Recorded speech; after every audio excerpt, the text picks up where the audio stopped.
Say what you wanna say to me now. I wanna wake up with you in the morning. Show me there's nothing fake to me now. Hey, what's going on? What's going on? What's going on? What's going on? Hey, family. How are y'all doing tonight? Today, whichever one it is. Whenever you listen. We told you we would be back. Yes. We told you we would be back. And so, surprise, we're back. We're back. But I think I want to do a little something different. Oh, goodness. Because this episode, this is a new season 2. Episode 1, and I am just so excited. But I think there is a scripture that really kind of encapsulates what this episode or this new season is all about. So this is from Isaiah 43rd chapter and the 19th verse, and it says, "Look." You're supposed to copy behind me. Oh, look. Okay, you failed. Anyways, it says, "Look, I'm about to do something new. Even now it is coming. Do you not see it? Indeed, I will make a way in the wilderness, rivers in the desert." And so I thought that was really fitting for this new season and our new episode. Because God has done a thing. He has done a new thing with us. Did you tell the people what version you were reading from? Oh, I'm scared because I don't want to be. I don't want to be cut out in them. You're using one of them fandangle. One of them fandangle. I don't want to be cut out of the church streets. But it is from the Christian Standard Bible version. And I love this version. I discovered it a little while ago. Yes, doing an assignment for me, but anywho. We're not even going to talk about that one.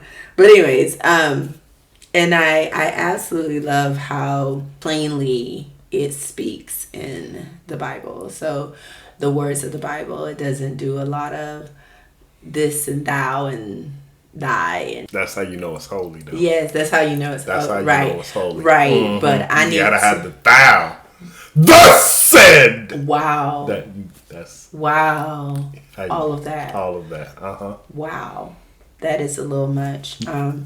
Anyways, yes, I like how plainly they speak the words of the Bible, of the Word of God, and so. Yeah. Oh wait, we forgot to introduce ourselves. Oh, hello everyone. I am Carrie L, and my partner for life. Me.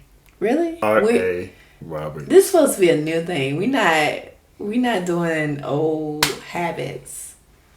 Like, you can at least come through with something new. Roberts. R.A. Really? Okay. Anyways, let's get on with this episode. And so this is our Love by You podcast. Please subscribe, tune in. We are back. So we've taken quite a little hiatus, but now we are here to stay and we're not going anywhere. So like I always say, we love you and there's nothing you can do about it. So just make sure you subscribe, give us the thumbs up. You know, we are on the different podcasts on the Apple, but we're also on YouTube as well. So check us out. Anywho, it's been a long year. A long year. And it hasn't even been a year. It's only been, 7 months? Yes, 7 months. So, a half a year? Yes. It's been a long half a year then. Well, wait a minute. What in the world are you even talking about? Well, it's been a long time since we officially did a podcast. This is true. The one from last week that one was recorded in June of 2023. June? Wow. I thought it was July. Okay. It doesn't even 1 month matter. difference. Yes. We are in February of 2024. Yes. It was very it's been a long time since you've heard from us. Yes. Definitely, since we recorded. But why has it been so long?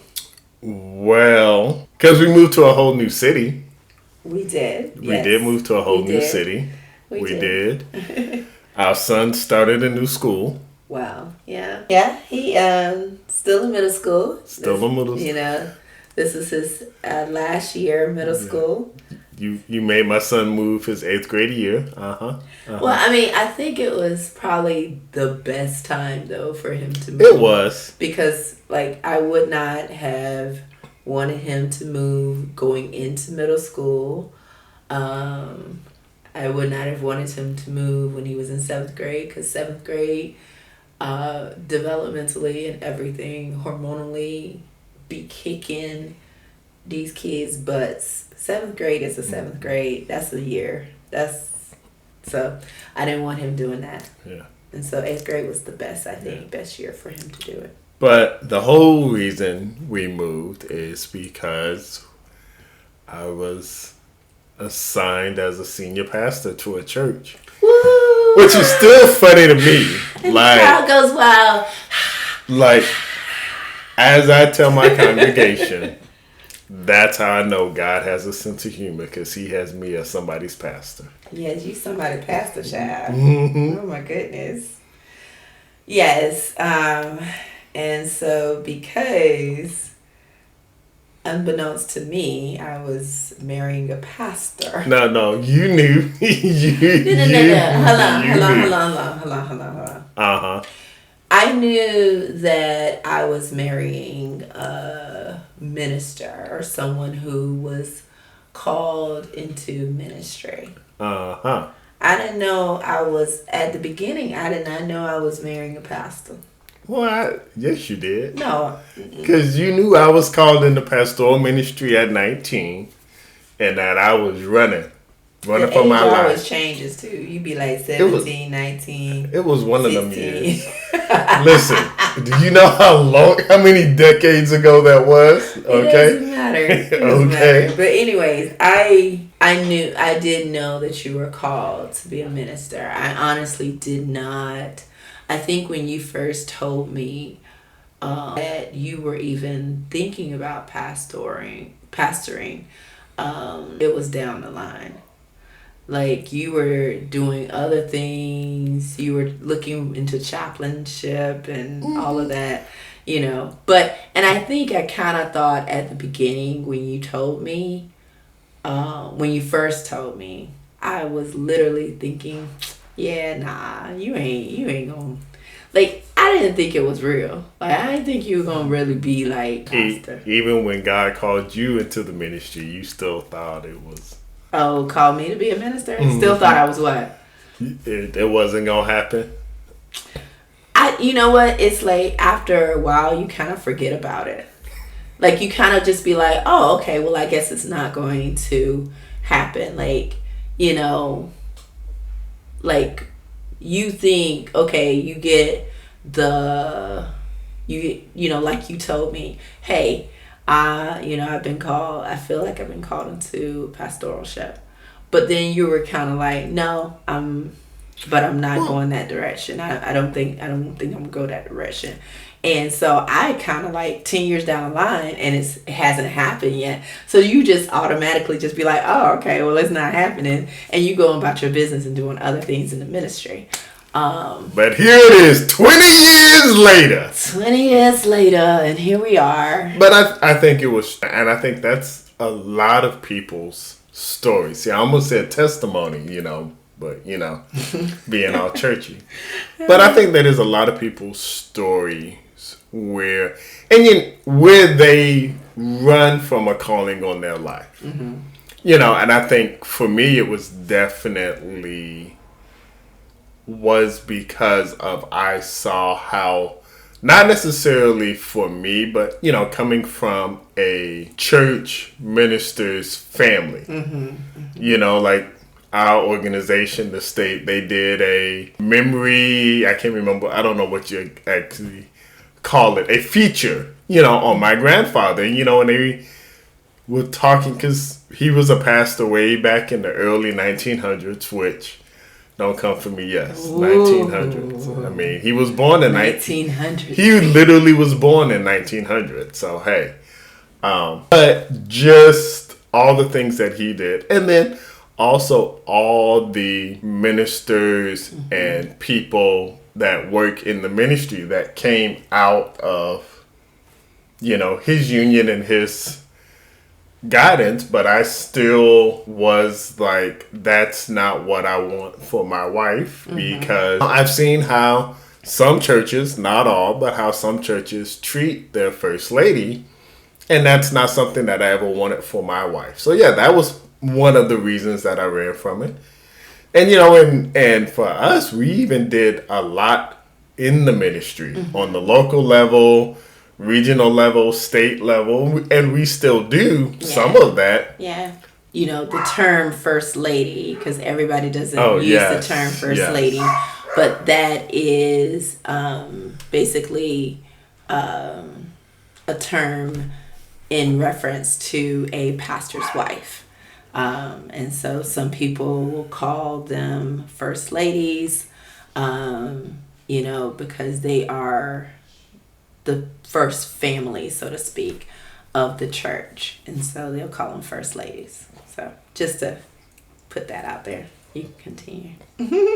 Yeah, so the pastor's wife, I think that plays into, just our lives, and why it plays into a thing for the podcast is because it's not just one person that's called into the ministry. Right. Like, even if you were not a minister, you would still be a pastor's wife.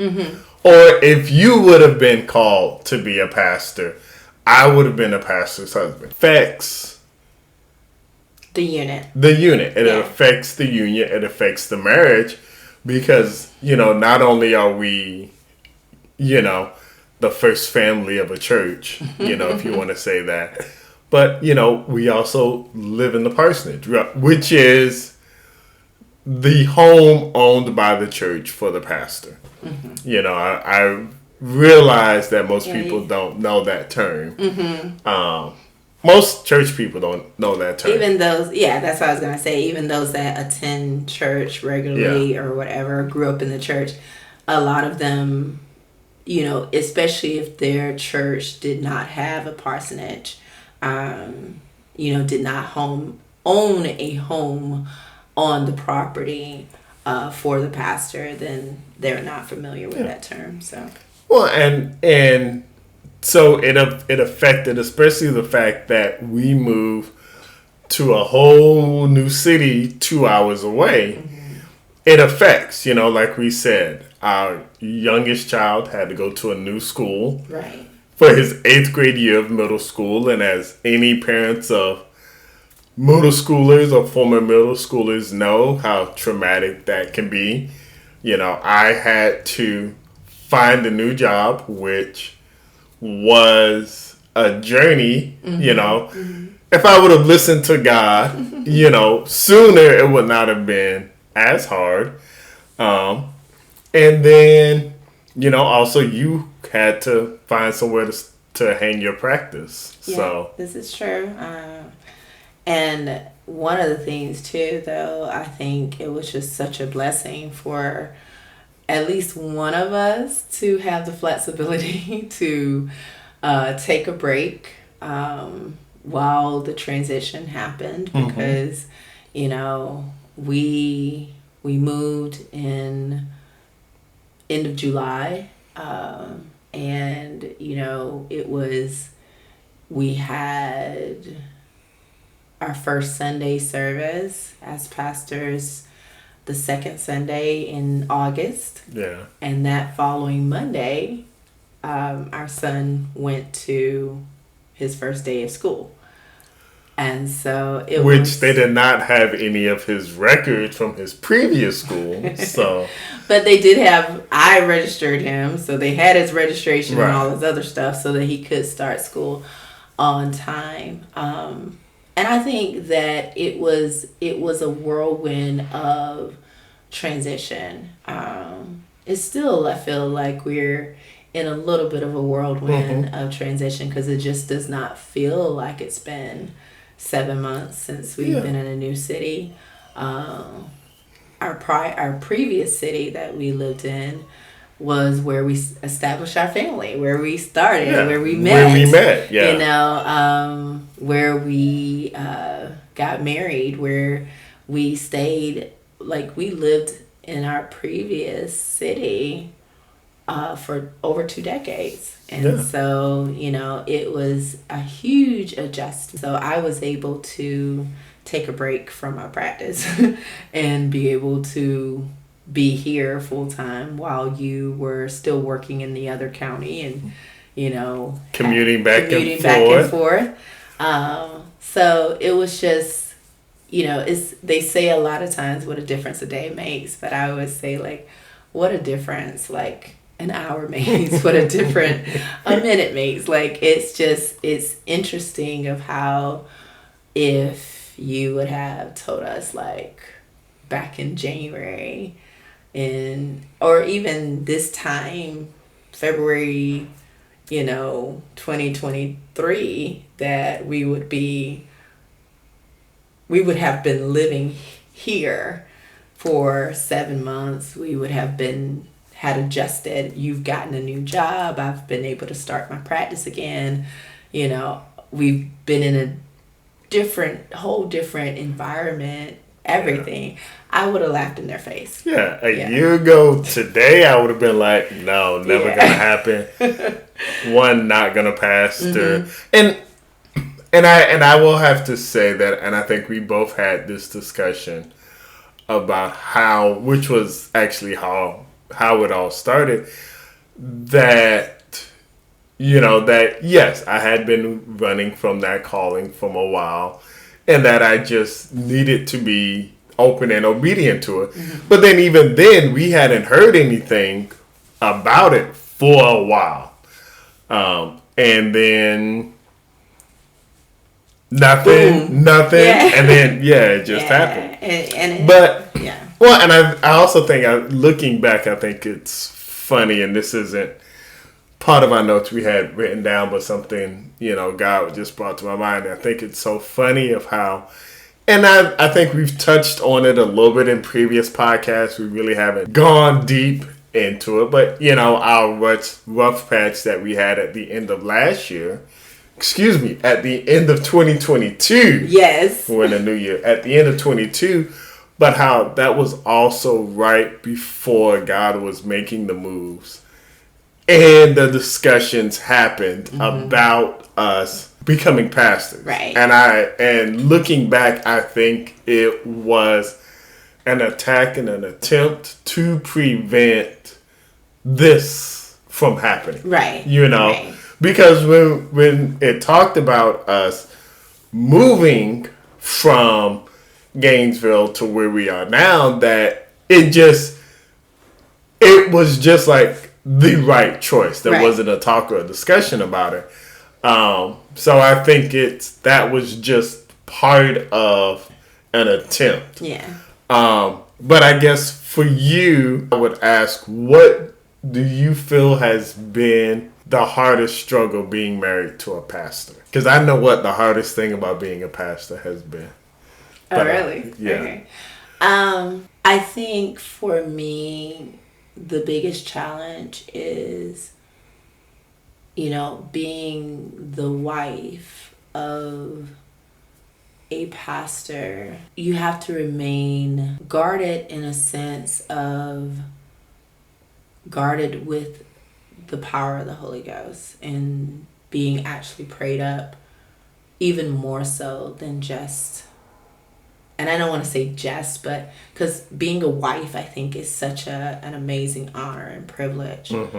But when you are a wife of a pastor, it's like it has so much more weight to it, because now you are not just prayed up for your husband and your family, but now you are being prayed up for your husband, the family, the church family, the protection of your husband's heart, like his strength, like him being able to have a clear mind, being able to keep my ears and my eyes open, for any snakes that might come in the midst of the garden that we are trying to establish in the church, but also in our home. So I really do see myself as being, what do they call those people that's the guard of the watchtower? Did they just say they're the guard of the watchtower? The watchman. The watchman. I really do believe that, like, as a wife of a pastor, you are truly, like, it has more weight of you being a watchman. Where I am literally looking and, meticulously seeing how my husband, as well as, he's also the pastor, being those two roles simultaneously, but being effective in both of those roles. And I think that is a lot of skill and weight that's put on me, and pressure that's put on me for you to make sure that you maintain those. So I know that was a long answer, but I hope I answered. But that I would say that's probably one of the biggest challenges for me, is to make sure that I'm the watchman of my husband, but I'm also the watchman of my pastor, and I'm the first guard of my pastor, and the first encourager, and the first prayer warrior, and the first person that hears everything, sees everything. Okay, I can. Yeah, I'll receive all of that. I agree. Which you are, I think, when and I'm not a first lady, I'm a pastor, so I don't know the first lady perspective. But yeah, I do think it can be hard, because you hear it all first. Like, you hear when God is downloading the message to me on my 30-minute drive, and then you have to turn around and hear it on Sunday. Yeah. But I mean, it's still, that part is not difficult. Like, I don't mind hearing your message, more than once. I think that the challenging part is that, I think we literally, first ladies are first ladies, not just a name. Like, we are the first to get everything. We are the first to hear things that they wouldn't ever say to you. We are the first to, maybe even get the treatment, negatively, that they would never give to the pastor. We're also the first to, know, I think, a lot of times who needs that extra prayer, who needs that extra hug, who needs that extra encouragement.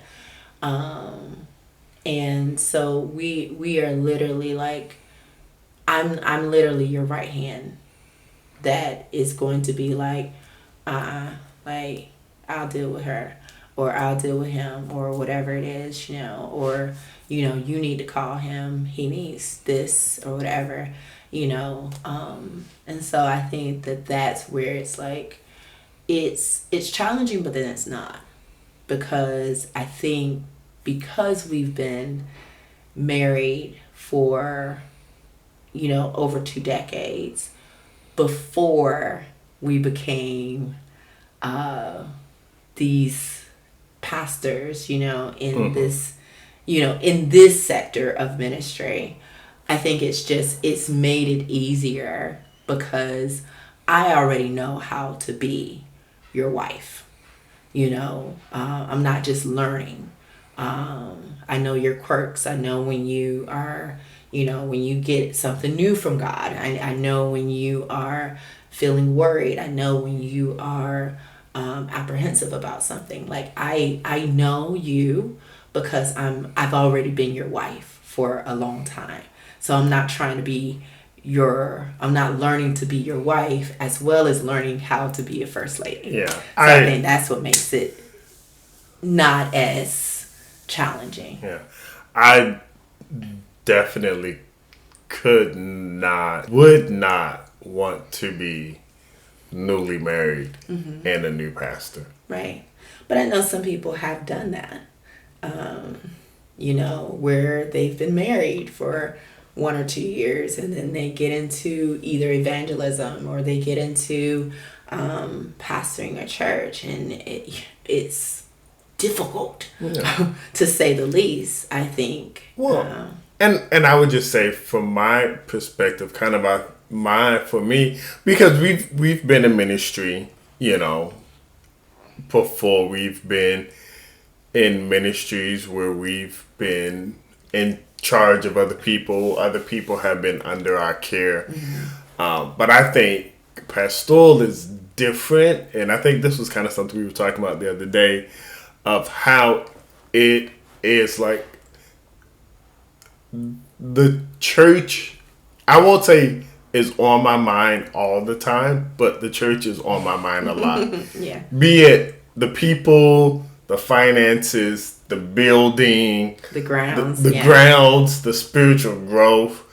And so it's like all of that, then on top of my first ministry of being a husband and being a father, and then still having a 9-to-5 job, and then but still also trying to do all those other things on top of. And I think that's where I would say it's important for anybody in ministry that they still take that time for each other and not allow the ministry to get in the way of their first calling. Right. Because I still feel, even as a senior pastor, my first ministry is to my wife.